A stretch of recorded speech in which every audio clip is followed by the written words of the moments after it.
वंदे मातरम अंगे नायब मुख्यमंत्री ने कांग्रेसनो जवाब। कांग्रेसना उपनेता शैलेश परमारे जवाब आप्यो।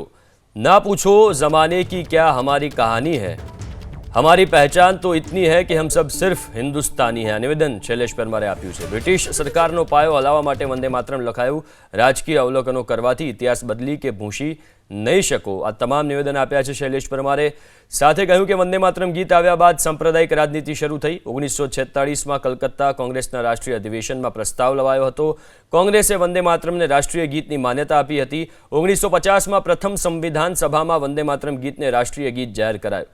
श्यामा प्रसाद मुखर्जी पण ए सभामां हाजर हता। वंदे मातरम सूत्र नथी, शास्त्र छे। आ निवेदन कांग्रेस तरफथी आव्युं छे। वंदे मातरमनो शस्त्र तरीके उपयोग कर्यो होत तो बालाकोट न थयो होत। आ निवेदन तेमणे आप्युं। कांग्रेसे वंदे मातरमने राष्ट्रीय गीतनी मान्यता आपी हती। 1950માં प्रथम संविधान सभामां वंदे मातरम गीतने राष्ट्रीय गीत जाहेर करायुं। श्यामा प्रसाद मुखर्जी पण ए सभामां हाजर हता। वंदे मातरम सूत्र नथी, शास्त्र छे। आ निवेदन कांग्रेस तरफथी आव्युं छे। वंदे मातरमनो शस्त्र तरीके उपयोग कर्यो होत तो बालाकोट न थयो होत। आ निवेदन तेमणे आप्युं।